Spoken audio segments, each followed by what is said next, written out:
The sun has left and forgotten me. It's dark, I cannot see.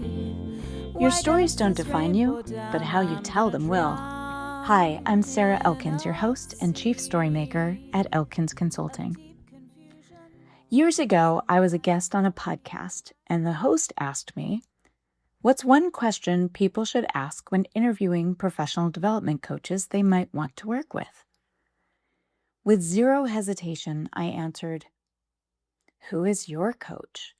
Who are you working with to keep growing and improving your craft?" The host was caught off guard and said, I've asked this question to hundreds of coaches, and I've never heard that one. But it makes sense now that you say it. Why do you think it's an important question?" I thought for a moment and remembered an episode of my own podcast when I interviewed Kenny Aronoff, recognized as one of the top 100 drummers of our time by Rolling Stone magazine. I asked him during the call how he stays humble after his decades of success. He wasn't sure what I meant, so I gave him an example. When I have a really solid performance with our band, or I walk away from a keynote presentation I know I rocked, I go home to my small town in Montana, where very few people know what I accomplished. I do my laundry. I clean my own toilet. He laughed out loud and said, "Well, I don't clean my own toilet, but every morning when I wake up, I know I can still improve. I know I can be better by practicing. A better musician, a better partner for my spouse, a better parent. That's why I still spend hours and hours practicing." If you're hiring someone to help you grow and take on challenges, you probably want to know how they're also investing in their growth, right? Are they seeking opportunities to continue to learn, to find people who can guide them and influence them? Or do they believe they're a fully formed expert, someone with no room left to grow and no one left to learn from? Where is their humility? And if your potential coach doesn't seek out coaching in one form or another, do they really believe in the value of it?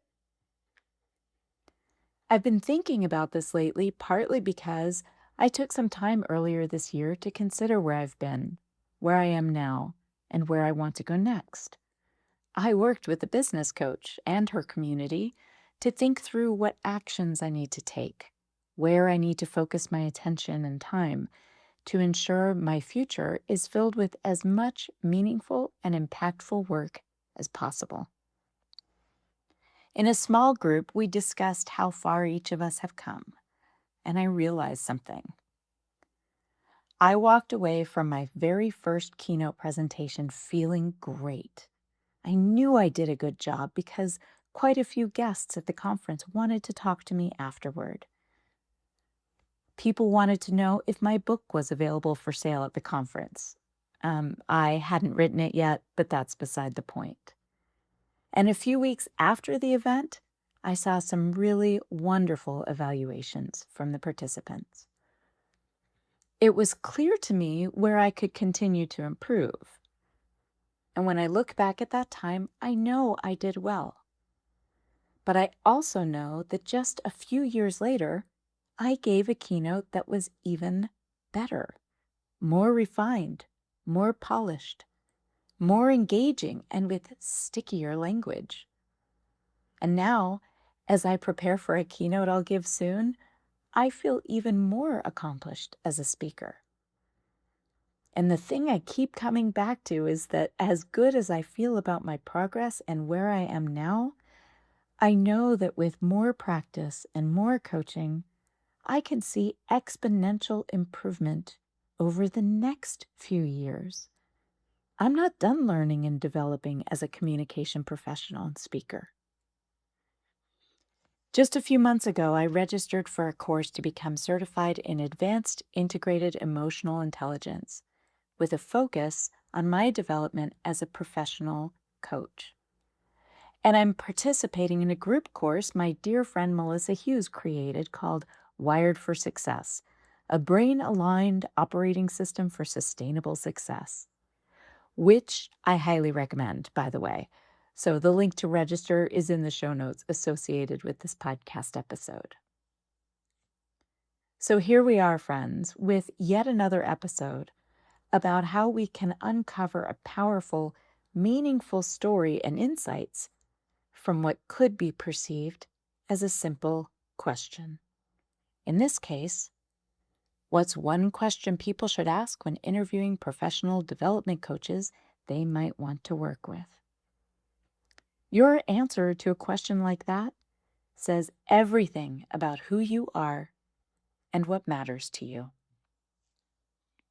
Listeners, now it's your turn.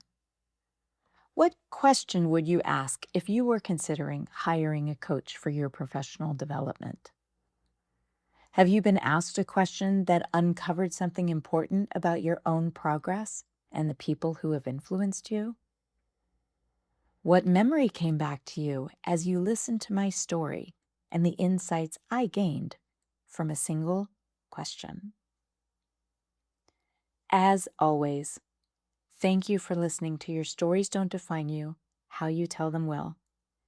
If you're curious about working with me, visit my website, elkinsconsulting.com, to schedule time to chat and sign up for periodic updates about my work.